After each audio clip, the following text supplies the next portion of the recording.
हमारे साथ संजीव भसीन भी जुड़े हैं, उनसे बात करते हैं। Sanjeev ji, morning to you.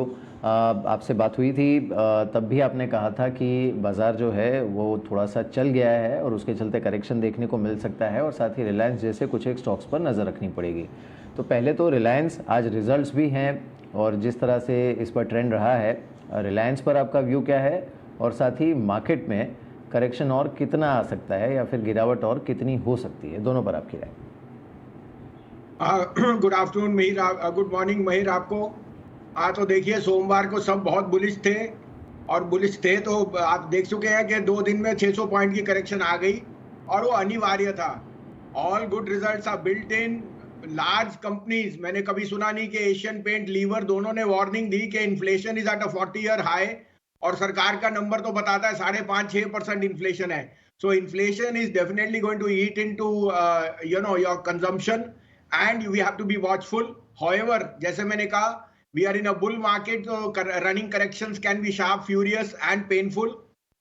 Reliance, yes, will be a blockbuster. We will also get guidance on the ARPU on the retail side, because देखिए, सबसे ज्यादा एग्रेसिव इस समय जो हर बिजनेस में जा रहा है वो रिलायंस है। चाहे वो डिजाइनर लेबर ले रहे हैं, चाहे वो सोलर एनर्जी ले रहे हैं, तो उनका फोरकास्ट अगले 2 4 5 साल के बिजनेसेस पे है। And that makes Reliance an outperformer on some of parts businesses. Market को जैसे आपने कहा, पहले ही अजय ने अभी समराइज किया, मे भी भनक है कि क्या रिजल्ट्स हैं। और मिहिर, क्योंकि इस लेवल पे कंफर्ट इतना है नहीं प्राइस का, तो कोई भी अर्निंग्स आएगी, I think it will be met with the profit booking. So you could see a marginal uptick on the back of numbers, but again it will meet with profit booking. 18,000 has been defended. I don't rule out 17,800 coming, but क्योंकि अब next week expiry है and we have been in a sweet series, again a retest of 18,400, 500 is on the cards maybe next week. However, जैसे मैंने कहा, you have to be careful where you trade and be specific on stocks.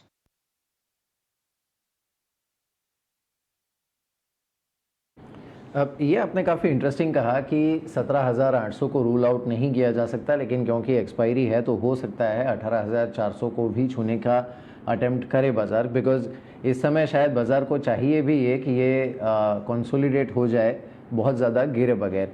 लेकिन एक दूसरा पहलू जो है संजीव जी, और वो है बैंकिंग स्टॉक्स। कल हमने जिस तरह का रुझान बैंक्स में देखा था, अगर हम बैंकिंग स्टॉक्स को हटा देते, निफ्टी बैंक का आउट परफॉर्मेंस हटा देते, तो बाज़ार में लाल निशान और गहरा हो सकता था। बैंक्स पर आपका व्यू क्या है इस समय? तो आप याद करिए, मंडे को मैंने आपको क्या कहा था। आपने कहा where is the money to be made, और मैंने कहा था बैंक्स। और मैं अभी भी सोचता हूं कि बैंक्स का अंडर परफॉर्मेंस अब अरेस्ट हो रहा है।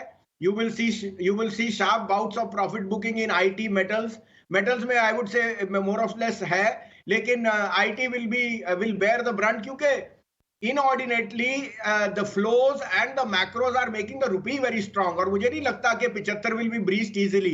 इसका मतलब जो आपको एक टेलविंड थी रुपी की, that is getting priced into IT earnings and banks. जो महिर आए, मैंने कभी देखा नहीं जिस तरह की क्रेडिट ग्रोथ अब मुझे दिख रही है।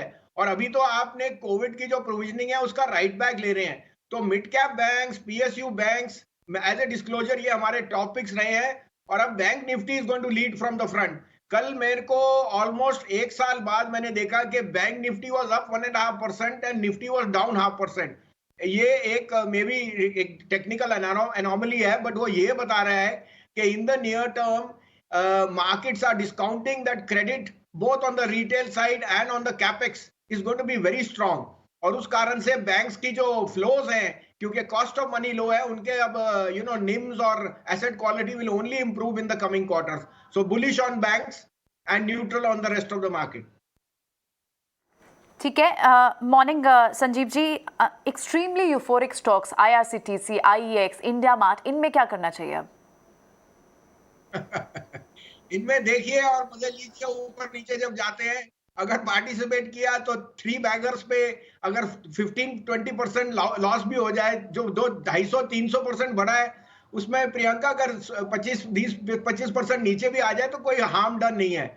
Yes, they are niche areas, but there is a valuation stretch. अब मैं आपको कॉन्ट्रेरियन बोलता हूं, मैं कहता हूं इस समय लीजिए बॉश, लीजिए आइशर मोटर, लीजिए महिंद्रा, जहां सब्सटेंस है, जहां क्वालिटी है, और जहां एक क्वार्टर का हाइएटस मैक्सिमम है बिकॉज ऑफ सेमीकंडक्टर। तो I am putting my money in brick and mortar, cement companies, auto companies जहां मुझे वैल्यू दिखती है, these type of niche players have already run up a lot and I would stay away. अगर आपके पास trading position है, then traders have made money left, right and center. There will be days when you will see losses, or they are getting exaggerated because some of the IT numbers have also met, may have not met expectation. So yes, these high beta are going to be the ones which will, see the sentiment turn weak, and that's normal course of the market. Volatility is your friend if you follow the trend. चलिए ठीक है, बिल्कुल। तो इन recommendation पर viewers ज़रूर ध्यान रखें। संजीव जी, आप हमारे साथ बने रहें। फिलहाल एक बार रुक करते हैं पूजा का। पूजा कुछ ब्रोकरेज हाउसेस की रिपोर्ट्स भी लेकर आई हैं। पूजा, बताएं क्या रिपोर्ट्स हैं आपके पास आज? जी, शुरुआत एशियन पेंट से करेंगे। यूबीएस ने खरीदारी की राय दी है, 3550 का लक्ष्य देख रहे हैं। सीएलएसए ने आउट परफॉर्म की रेटिंग दी है 3600 के लक्ष्य के लिए, और क्रेडिट स्विस ने भी आउट परफॉर्म की रेटिंग दी है, 3500 के लेवल्स देख रहे हैं एशियन पेंट्स में। इसके अलावा जेएसडब्ल्यू स्टील पर भी जेपी मॉर्गन की रिपोर्ट आई है, न्यूट्रल की राय बरकरार रखी है, लक्ष्य दिया है 730 रुपये प्रति शेयर का।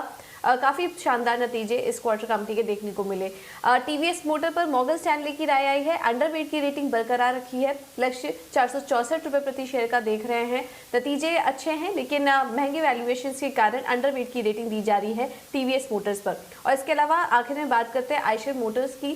सिटी की रिपोर्ट आई है, खरीदारी की राय बरकरार रख रहे हैं, लक्ष्य दिया है 3200 रुपये प्रति शेयर का।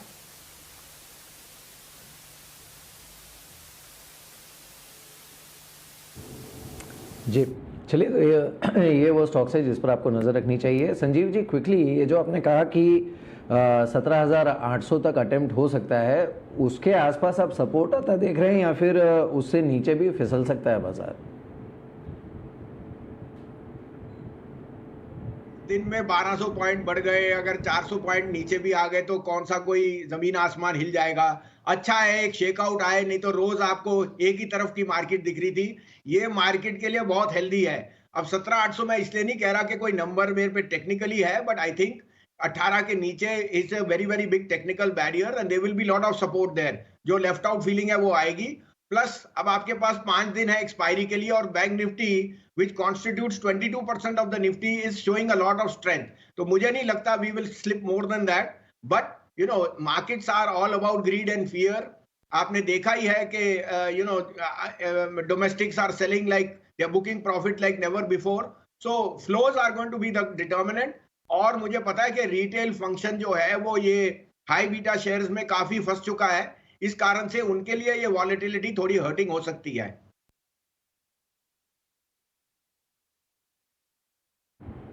बिल्कुल। चलिए संजीव जी, बहुत बहुत शुक्रिया हमारे साथ इस बातचीत में शामिल होने के लिए। और आपने सोमवार को कहा भी था कि थोड़ा सा सावधानी बरती है बाजार में। Thank you so much.